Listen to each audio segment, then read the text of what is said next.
Sikanaonekana dem lakini uko chini pipe inagonga sasa ataruhusiwa aoe. Sasa huyo anayeolewa naye si mpaka akubali kuolewa na mtu wa namna hiyo. Ndio tunarudi huko sasa, ikiwa zile hitilafu zimo ndani ya wale wanaoingia katika lile jambo lenyewe, huko kutakuwa na mashaka kidogo. Au al-ma'qud alayhi, au kile ambacho kinafanywa mkataba chenyewe kina mashaka. Kwa mfano kuuza nguruwe. Wanazuoni wa Kiislamu takriban wote wanakubaliana kwamba kuuza nguruwe haifai. Lakini mjadala huko, kama wewe umekwenda kuwinda porini nguruwe, alafu kuna mtu yeye anafuga mbwa, anamtaka huyu nguruwe kwa ajili ya kulisha mbwa wake, itafaa? Au kuna ile shuba anaweza kuwapeleka mbwa mbele, binadamu kaweka nyuma. Akasema nanunua kwa ajili ya mbwa, kumbe nanunua kwa ajili ya binadamu. Kidogo kuna mashaka. Lakini ndio maakuda alai, kile kinachofanywa ile kazi yenyewe. Sasa hivi China kinyesi ni biashara kubwa sana. Wachina wote wakishajenga nyumba hujenga na makontena ndani ya nyumba zao kwa ajili ya kuhifadhi vinyesi, kwa sababu ni kipusa mali kweli kinyesi. Mtu akiwa kibonge kama mimi hivi, wanasema huyu ana mali nyingi. Yanawekwa yanauzwa wale kwa sababu ni mbolea, wengine ni nishati wanazalishia umeme. Watu sasa hivi wanauza vinyesi. Na nasikia mradi wao unataka kuingia nchini mwetu, jiandaeni kwa kuuza vinyesi. Sasa maakuda alayhi, kile kinachofanywa biashara, kile kinyesi chenyewe kukiuza, inafaa haifai? Mjadala. Kuuza mavi ya mbuzi kwa ajili ya mbolea ya migomba inafanyika. Siku hizi wanaofuga kuku na njiwa, vile vinyesi vinatakiwa mbolea kubwa sana vile. Biashara. Mavi ya ng'ombe sasa hivi biashara. Wala si kitu. Mkojo wa sungura inakaa dawa kubwa sana. Hata wangamia kule, mkojo wa ngamia unauzwa kwa ndoo kabisa Arabuni baadhi ya sehemu. Dawa ya utapiamlo, dawa ya macho, dawa ya ukurutu. Kwa hivyo tunakwenda katika dunia ambayo sasa ina mambo mengine, changamoto kubwa hizo. Kwa hivyo kwenye maakuda alayhi, kile kinachofanywa biashara yenyewe kinafanywa mkataba. Wala yataratabu alayhi atharun shar'i, wala ipatikani juu yake athari ya kisheria. Kaani yasura al-bay'u min majnunin. Kwa mfano ikitokea biashara ya mwenda wazimu ndo anayeuza.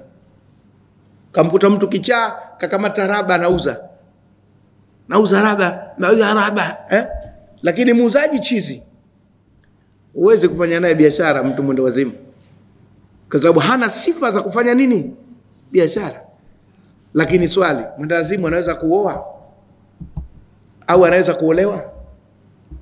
Kuna baadhi ya madaktari wa akili wanasema mwenda wazimu, baadhi ya wenda wazimu wakioa au wakiolewa ndio wanapona, kwa sababu kichaa chao kimekimbilia South Africa. Kwa hivyo ile akipata ile dozi ndo anatulia, analala vizuri, akili inatulizana. Kwa hivyo wako wengine vichaa wanawake waolewe na wengine vichaa wanaume waozeshwe. Sasa hapa anayefunga ndoa nani? Maana hata yule mwenda wazimu mwanamume haoi, yeye anaoa walii wake kwa niaba. Hawezi kuja pale msikitini akapinda goti pale, akivamia feni akalingoa. Mashaka, Kwa hivyo majnun mwenda wazimu. Au sabiyi la yaqilu, au mtoto mdogo ambaye hazingatii. La yaqilu manake hazingatii. Yani hafahamu kitu hicho kinachofanyika ni kitu gani. Ndio utakuta watoto tuwatazame sana hizi siku za sikukuu hizi. Wanaweza kufanya biashara watoto dogo ukashangawe. Akatoa kitu cha maana kwa kupewa kitu cha kijinga kabisa. Anaweza kupewa kile kibastola kina wakataa kile, akatoa viatu vizuri ulomnunulia kwa ajili ya sikukuu. Ile hapo kile kibastola karudi pale peku ana kibastola, sasa nimemtoa viatu umepewa bastola. Sasa biashara gani? Hajui thamani ya vitu kwa ule utoto wake. Lakini ziko biashara wanaweza kufanya watoto dogo, anapewa mandazi, anapewa kaimati, anauza. Na wako watoto wengine ni mahodari wa biashara tangu wadogo. Huko vijijini tunaona wanauza mihogo, wengine wanauza samaki. Wako, kwa hivyo unapima lile jambo lenyewe, lakini mtoto mdogo ambaye hazingatii. Kasema ghairu mumayizin, ambaye hatambui, hatofautishi mambo, hajui thamani za bei za vitu na nini, yeye yupo tu. Au yakuna bai'an li ma'dumin, au ikawa unauza kitu hakipo, ikawa ni biashara kitu ambacho hakijapatikana. Biashara kitu ambacho hakipo, nayo ina mashaka makubwa sana.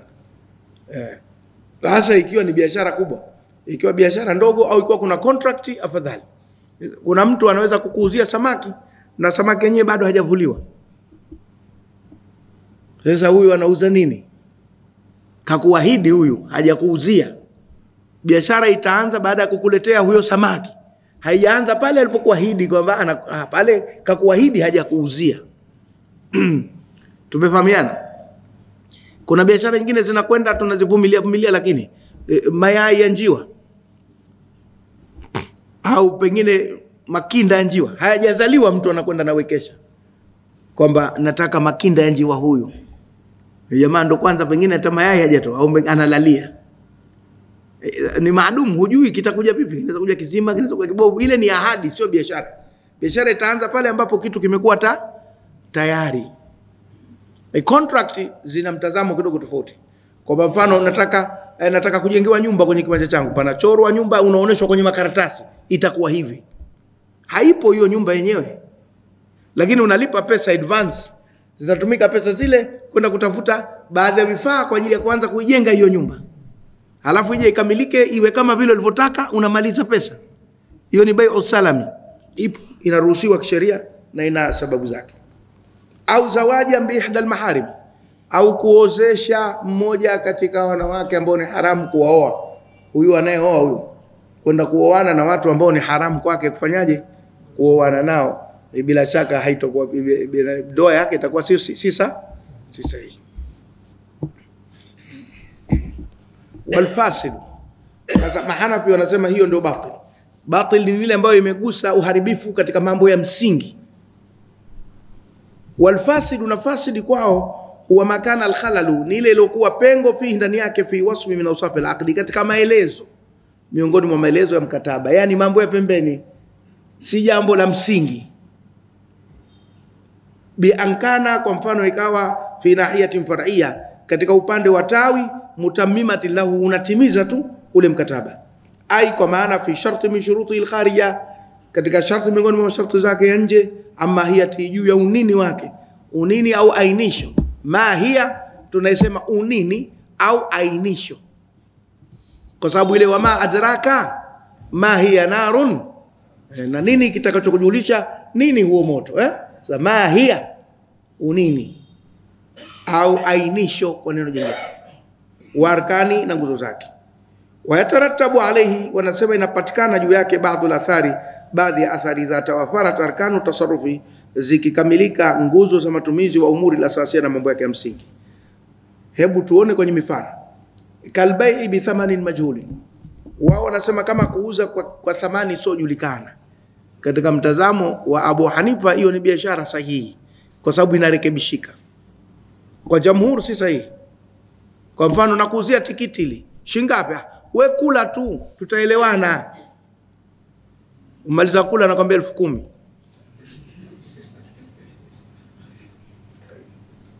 Jamhur, Malikia, Shafiia, Hanbalia wanakuambia tangu mwanzo hiyo biashara si sahihi, usikubali. Wakati unaamua kuchukua tikiti lile, ujue bei yake ni shilingi ngapi. Usije ukapata mgogoro baada ya kulitumia. Ndoa, mahari shingapi? Wewe watu Sheikh Msabasi tunakujua. Chukua mzigo huo, nenda huko, kisha kuingia ndani tutazungumza. Jamhuri wanasema hapana, paka ujue utalipa shilingi ngapi. Tumefahamiana? Mahari. Vinginevyo ikitokea watapata formula ya kulitatua. Lakini wanakataa tangu mwanzo, usikubali kwenda namna hiyo, utafika mahali utapata mgogoro. Lazima uelewe mapema mnakubaliana kwa kiasi gani na mambo kama haya. Sasa yeye anasema hapana, hiyo itafaa. Al-muqtarin bi shartin fasidin, au al-muqtarin, au iliyoambatana na sharti bovu. Kwa mfano kusema na kukodisha nyumba yangu hii, lakini sitaki humu asali mtu, nyumba hii haisaliwi. Hilo sharti ni bovu. Jamhur wanakuambia wale Malikia, Hanbalia na Shafia tangu mwanzo usikubali sharti hilo. Binadamu hawezi kukaa katika nyumba alafu kwa sharti la kwamba pasisaliwe humo ndani. itakuwa tabu, sababu ni binadamu. Leza kukuta lote ikakulazimu kusali ndani ya nyumba. Siku moja mimi nilikuta kesi moja ngumu sana. Tulikwenda mahala tukafikia rest house ya kanisa. Iko mbali na mji kweli. Ni nyumba ya kufikia wageni lakini ya kanisa. Chumba nilichopewa mimi kina picha za yule bwana kila mahala na wale malaika wamekaa hivi na alfajiri imefika sasa. Sema choo kila kitu safi na msala wangu kila kitu. Lakini humu ndani hamsaliki kwa picha. Kila nikipiga hesabu kasema basi kazi rahisi. Nikaanza kutoa foronya kwenye mito nazifunika zile picha. Shuka lile nafunika, mapazia nikatoa nikafunika ile mapicha yote. Nikatandika msala wangu nikasali. Kumaliza ikampata kazi tena kurudisha mapazia, kurudisha foronya kwenye mito, kumaliza kwa sababu hapa ukizitoa nje hizi picha itakuwa tena matatizo yake makubwa zaidi. Wewe ufikia mahala ndio ubidi ufikie tu Sasa unampa mtu masharti kwamba sharti ni fasidi ndani ya nyumba hii hapa saliwi. Hilo ni shartun fasid. Jamhuri wanakuambia tangu mwanzo usikubaliane kabisa na biashara hiyo. Abu Hanifa anasema biashara itasihi, ile sharti tu litakuwa ndio bovu kwa mtazamo wake. Wazawaju bighairi shuhudi. Na ndoa hapa sina mashahidi. Jamhuri wanakuambia tangu mwanzo usikubali kufunga ndoa pasipokuwa na mashahidi, na ndoa hiyo ni batil. Umenifahamu? Isipokuwa kwenye kipengele kile cha ndoa ya muta inokubaliwa na Mashia. Kule kuna kipengele chake. Ingawa Abu Hanifa anasema mnaweza mkafunga ndoa pale pana wali na yule anayeoa na anaolewa, basi hapana mashahidi, alafu kesho yake asubuhi mkatafuta watu, bwana jana tulioana sisi. Mshuhudie kwa jambo lilipita jana. Jamhuri wanasema mna wawepo pale wakati mnafanyaje, mnafunga ndoa. Habari za kwamba jambo lilipita jana, hakuna habari ya jambo lilipita jana. Haya watataratabu na upangika ala alfasidi wa fasidi inda alhanafia kwa mahanafi baadhi alathar. Unaona mahanafi wanakubali kwamba baadhi ya athari zitapatikana, yani litafaa kwa kesi fulani na halitofaa kwa kesi fulani, wanakubali nusu. Kwa mfano wanasema fatantaqilu almilkiyatu alkhabitha, mamlaka mbaya itahama bilqabdhi kwa makadhiano fil bay' alfasidi, katika biashara iliyo fasidi. Kwa mfano mtu akikuuzia nguruwe, basi japokuwa biashara ni fasidi lakini ndo imefanyika kwa sababu ndo ushanunua nguruwe. Umemnunua nguruwe. Jamhuri wanasema ni batili biashara kimsingi kwa sababu Uislamu nguruwe haujamhesabu kuwa ni bidhaa. Na kwa hivyo nguruwe hauzwi. Hanafi kwamba dhambi zako mwenyewe kwa nini umenunua nguruwe. Lakini biashara sahihi hajakudhulumu. Wala hujamdhulumu. So mmeuziana, mmekubaliana wenyewe. Lakini dhambi za kununua nguruwe zitakuwa zako. Kwa hivyo yeye kachukulia ile biashara itakuwa fasidi, utabeba wewe jukumu, lakini biashara imefanyika.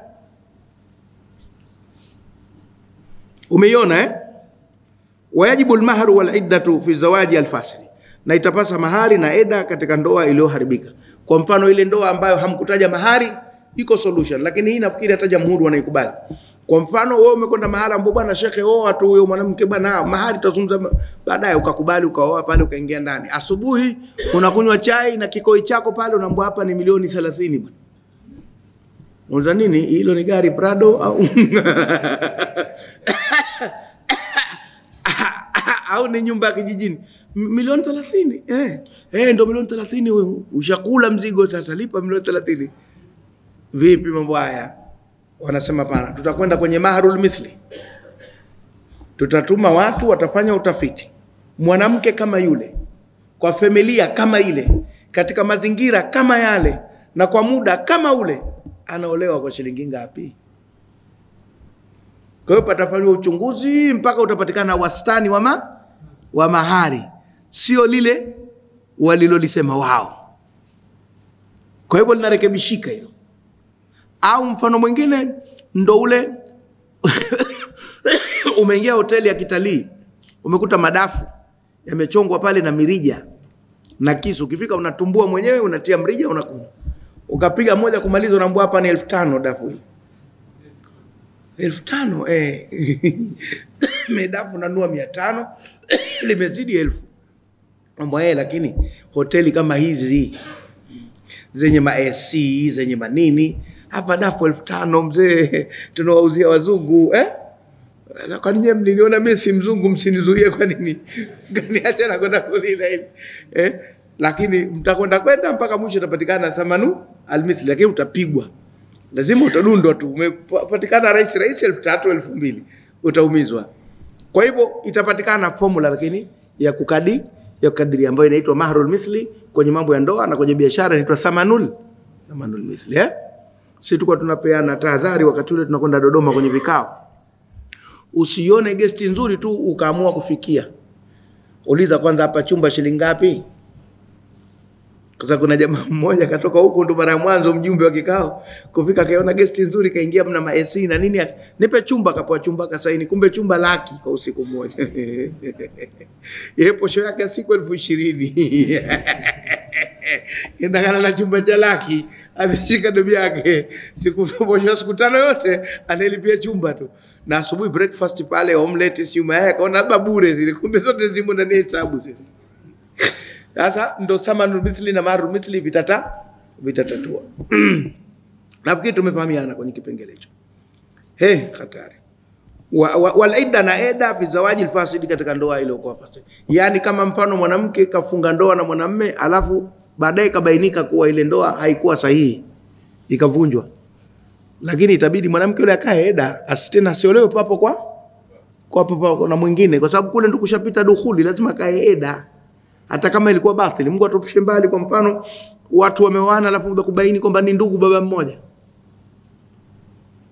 Nimekuja kubainika kwamba babake alikwenda kaoa mahala kutoa taarifa ndo akazaliwa yule na kila kitu si lazima ndo ile tuibatilishe lakini ndo keshaingia ndani mzee keshakula mzigo. Kwa hiyo mwanamke atakaa eda japo kuwa ile ndoa imebatilishwa lakini madhali dukhuli imepita basi atafanyaje atakaa eda. Tumefahamiana vizuri hapo Au huyu mwanamume kaja kaoa lakini kumbe mwanamume huyu ana kichaa mwezi mdande. Kuna siku anaripuka, kuna siku anatulia. Siku anazoea kuoa, kaoa mzima. Kumaliza baada ya wiki moja anaanza kutafuna ulimi. Vipi ana kifafa? Kuchunguzwa kumbe ni mwenda wazimu. Mwanamke hataki kukaa na mwenda wazimu. Ndoa imevunjwa, lakini kwa sababu alishaingia ndani mwanamke lazima kae nini? Eda. Tumefahamiana? Ile eda itabidi ikaliwe kwa sababu ishapita dukhuli. Japokuwa ilikuwa batili au ilikuwa fasidi, ndio hilo linasema bizawaji katika ndoa alfasili fasidi. Wa yathbutu fihi nasabu bidukhuli. Na nasaba vile vile tathibiti kwa njia ya dukhuli. Kwa mfano wameoana alafu baadaye kaja kabainika kuwa ni ndugu, itavunjwa ndoa, lakini mwanamke keshabeba mimba.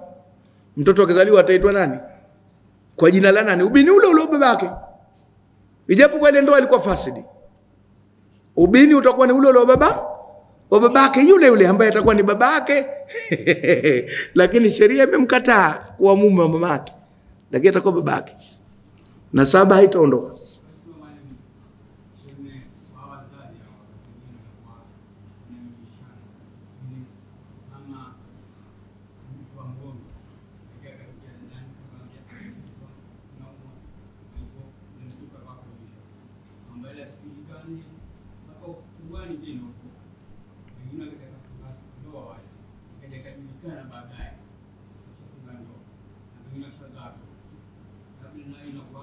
Ndio hivyo itakuwa ni fasidi hiyo ndoa, isipokuwa wametofautiana tu wanazuoni. Ikiwa ulishakaa muda mrefu basi itaachiwa ikahukumiwa na Mwenyezi Mungu siku ya kiyama. Ikiwa ushakaa muda mrefu, lakini kama muda mfupi itawahiwa kuvunjwa. Na kama atakuwa kapatikana mtoto au mimba patikana basi nasaba itakwenda vile vile babake yule babake na yule babake, lakini ndoa haitoendelea tena. Na hii inafanyika, ziko kesi nyingine tunazijua sisi. Kuna baadhi ya familia zetu zina ubaguzi. Mwanamke akishakuwa hataki watoto wa ndugu yake waje waoe kwake, anakwenda kuwanyonyesha maksudi. Anaonyonyesha maksudi, alafu anaanza kutangaza mimi kunyonyesheni, ili nini? Msende mkachukua mizigo kule wake. Paya tendeni bwana. Kwa hivyo yathubutu fi nasabu bidukhuli, nasabu itapatikana, nasaba itathibiti kwa kuingilia. Ingawa ndoa ilikuwa fasidi kule. Haya, kipengele kinachofuata cha 6 na cha 7, baada ya kusoma nini sahihi na nini batili na mtazamo wa jamhuri na mtazamo wa Abu Hanifa. Abu Hanifa anaona kama ni mambo yanakwenda karekebishika huko mbele ya safari. Al-azimatu war-rukhsa, kipengele cha mwisho kwa leo hichi.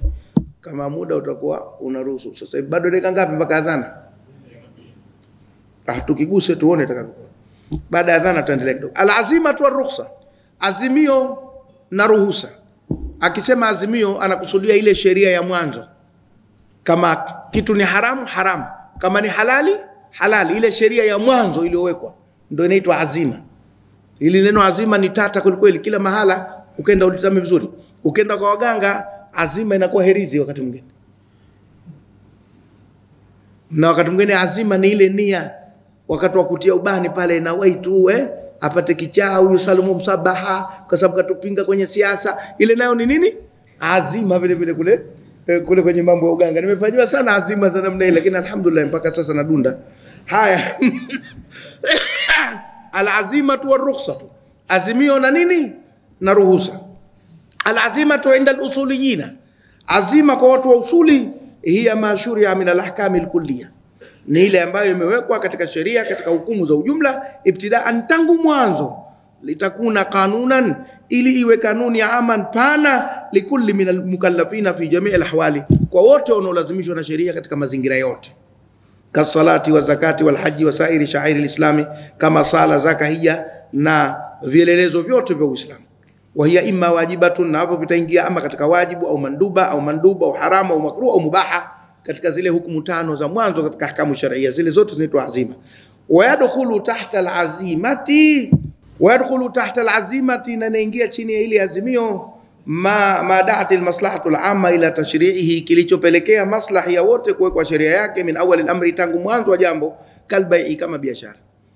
Biashara Mwenyezi Mungu ameruhusu kwa ajili ya maslahi ya wote, kwa sababu kuna mtu anaweza kuwa na kitu lakini anataka pesa au thamani, anataka kitu kingine, na kuna mtu ana pesa lakini anataka bidhaa hana.